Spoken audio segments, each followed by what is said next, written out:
আজকে বাংলাদেশের নির্বাচনের তফসিল ঘোষণা করা হয়েছে। অবৈধ ইউনূস নির্বাচনের তফসিল ঘোষণা করেছে।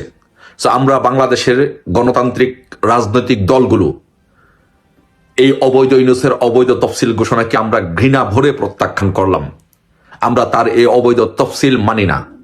বাংলাদেশে শেখ হাসিনাকে ব্যতীত বাংলাদেশে কোনো নির্বাচন হতে দেওয়া হবে না।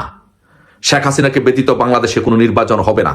বাংলাদেশ আওয়ামী লীগকে বাদে বাংলাদেশে কোনো নির্বাচন হবে না এবং সেই নির্বাচন হতে দেওয়া হবে না।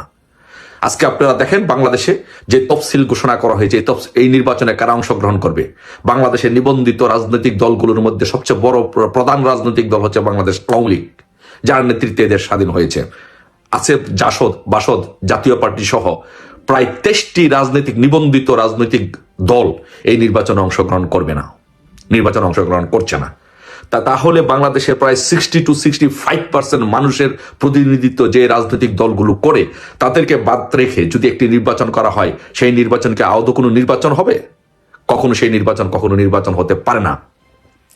এই অবৈধ ফ্যাসিস্ট জঙ্গি ইউনূস জামাতের প্রেসক্রিপশনে বাংলাদেশে একটি যেনতেন নির্বাচন করে তারা বাংলাদেশের 71-এর পরাজিত শক্তিদেরকে ক্ষমতায় বসানোর জন্য তারা পরিকল্পনা করে তারা এই নির্বাচন করছে। আমরা এই নির্বাচনের তফসিলকে ঘৃণা ভরে প্রত্যাখ্যান করছি। এই নির্বাচনের তফসিলকে আমরা প্রত্যাখ্যান করে এই নির্বাচন মানি না। বাংলাদেশে শেখ হাসিনাকে ছাড়া, বাংলাদেশ আওয়ামী লীগকে ছাড়া বাংলাদেশে কোনো নির্বাচন হতে পারে না। শেখ হাসিনাকে ছাড়া, বাংলাদেশ আওয়ামী লীগকে ছাড়া বাংলাদেশে কোনো নির্বাচন হবে না। তাই আমি বাংলাদেশের সকল গণতন্ত্রকামী গণতান্ত্রিক রাজনৈতিক দল, ব্যক্তি, মুক্তিযুদ্ধের সপক্ষের প্রত্যেক মানুষদেরকে অনুরোধ করব, সবাই যার যার জায়গা থেকে এই নির্বাচনকে প্রতিহত করতে হবে।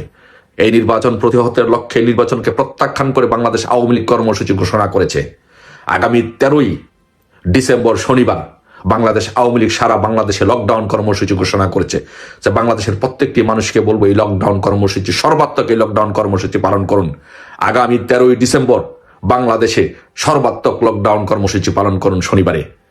শেখ হাসিনা সংগ্রাম পরিষদের পক্ষ থেকে আমরা আমাদের নেতাকর্মীদেরকে নির্দেশ দিচ্ছি, সারা বাংলাদেশের নেতাকর্মীদেরকে নির্দেশ দিচ্ছি, পৃথিবীতে সকল অঙ্গ আমাদের যত কমিটি আছে সবাইকে নির্দেশ দিচ্ছি, যার যার জায়গা থেকে সর্বোচ্চটা দিয়ে বাংলাদেশ আওয়ামী লীগ ঘোষিত 13ই ডিসেম্বর শনিবার যে লকডাউন কর্মসূচি ঘোষণা করা হয়েছে, সেই লকডাউন কর্মসূচিকে সফল করতে হবে। শেখ হাসিনাকে ছাড়া বাংলাদেশে আমরা কোনো নির্বাচন মানি না, আওয়ামী লীগকে ছাড়া আমরা বাংলাদেশে কোনো নির্বাচন মানি না। এই নির্বাচন করতে দেওয়া হবে না ইনশাল্লাহ। এই নির্বাচন, আমি একটি কথা বলতে, বক্তব্য শেষ করার আগে একটি কথা বলে দিতে চাই। শেখ হাসিনাকে বিহীন নির্বাচন, আওয়ামী লীগকে বিহীন নির্বাচন কি জিনিস, এটা খালেদাকে জিজ্ঞাসা করেন যে 15ই ফেব্রুয়ারির নির্বাচন কি নির্বাচন হয়েছিল, কতদিন থাকতে পেরেছে, আর ফলাফল কি হয়েছিল। একইভাবে ইউনূসকে বলছি, বাংলাদেশ আওয়ামী লীগকে ছাড়া নির্বাচন হবে না, হতে দেওয়া হবে না ইনশাল্লাহ। রাষ্ট্রপতির পদত্যাগ, তারপরে জেল না নির্বাসন, কোনটা হবে আসলে রাষ্ট্রপতির ভাগ্যে? এই বিষয়টা আমরা যদি এখনো চিন্তা করতে না পারি, তাহলে এটা কিন্তু চিন্তা করার বিষয়। এই বিষয়টা আসলে রাষ্ট্রপতি কি পদত্যাগের পরে কি জেলখানায় যাবেন, নাকি ওনাকে নির্বাসনে পাঠিয়ে দেওয়া হবে, নাকি অন্য কিছু ঘটবে ওনার কপালে? তো এই বিষয়টা আসলে কথা বলার আগে গত পরশুদিন রাষ্ট্রপতি পৃথিবীর বিখ্যাত সংবাদ সংস্থা রয়টার্সের কাছে একটা ইন্টারভিউ দিয়েছেন।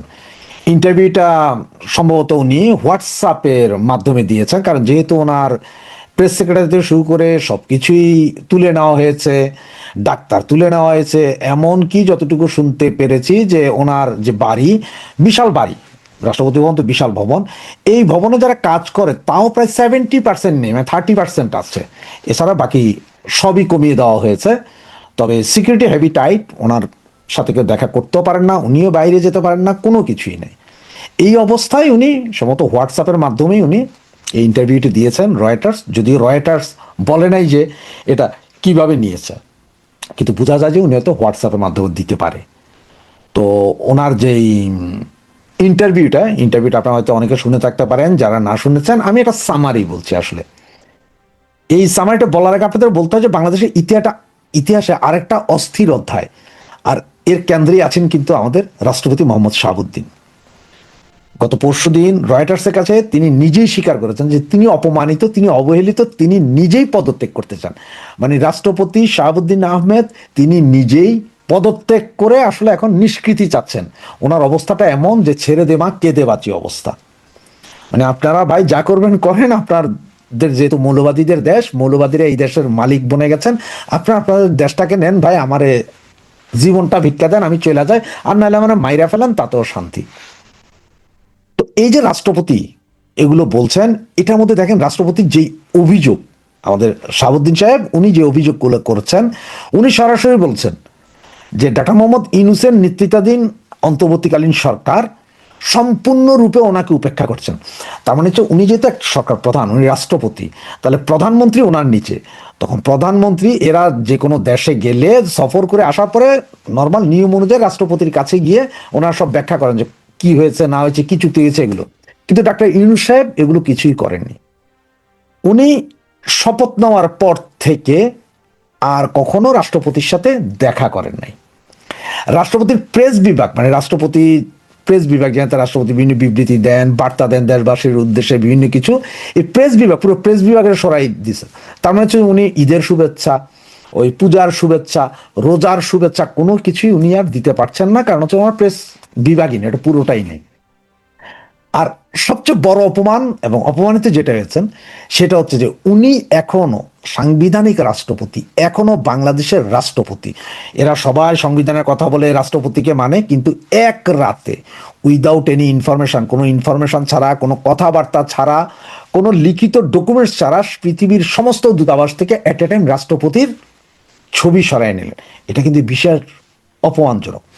আসলে রাষ্ট্রপতির ছবি যে বিভিন্ন দূতাবাসে রাখতে হবে তা না, তবে পৃথিবীর সব দূতাবাসে অলিখিত একটা নিয়ম আছে যে রাষ্ট্রপতির ছবি রাখতে হয়, প্রধানমন্ত্রীর ছবি রাখতে হয়। কিন্তু তারা এইটা করে তারা এই শাহাবুদ্দিন সাহেবকে টোটালি ডেস্ট্রয় করে ফেলছেন। এবং এটা পাবলিকের কাছে যেমন, পৃথিবীর বিভিন্ন দেশের কাছে এটা একটা খারাপ বার্তা গেল। দেখেন এই যে ছবিটা সরানো, এই ছবিটা সরানোতে উনি কিন্তু এতই অপমানিত বোধ করেছিলেন যে উনি যে আর্তনাদ হিসেবে একটা চিঠি লিখেছিলেন ডাক্তার ইউনূসের কাছে, কিন্তু ডাক্তার ইউনূস সাহেব সেই চিঠিটারও কোনো জবাব দেননি। তো আজকে বলছি আমি, গতকাল যখন ঘোষণা হইল যে ফেব্রুয়ারির 12 তারিখের নির্বাচন পর্যন্ত তিনি আছেন, তার মানে উনি আসলে নির্বাচনের পর পর্যন্ত থাকতে বাধ্য। তার কারণটা কি জানেন?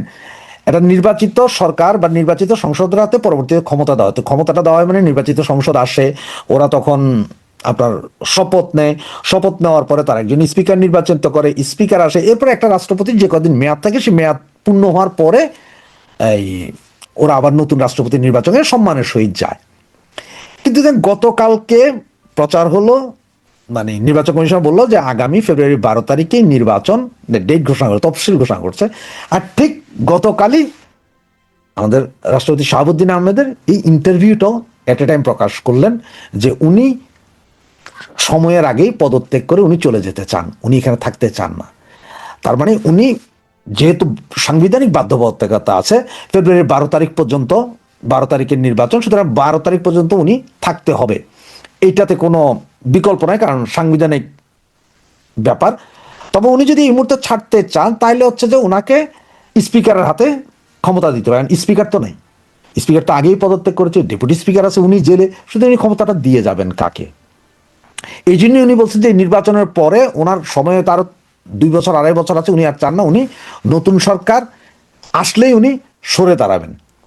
এখন এই যখন অবস্থা, তখন দেখেন আওয়ামী লীগ অলরেডি নির্বাচনে নিষিদ্ধ, আওয়ামী লীগ নিষিদ্ধ, আওয়ামী লীগের দল নাই, কিচ্ছু নাই, এই অবস্থা। সুতরাং আওয়ামী লীগ তো নির্বাচন করবে না। সুতরাং আগামী রাষ্ট্রপতি কে হবে, ক্ষমতায় কে আসবে না আসবে সেটার ব্যাপারেও ওনার কোনো ইয়ে নাই, যে যেই আসবে আসুক, উনি ক্ষমতা ছেড়ে দিবেন। তার আসলে একটা কথা বলেছে যে ওনার সাথে পুরো ইন্টারিম গভর্নমেন্ট যদিও খারাপ ব্যবহার করেছে বা ওনার সাথে দেখা করে না, কিছু করে না, তবে সেনা প্রধান ওয়াকারুজ্জামান প্রতিনিয়ত দেখা সাক্ষাৎ করেছে।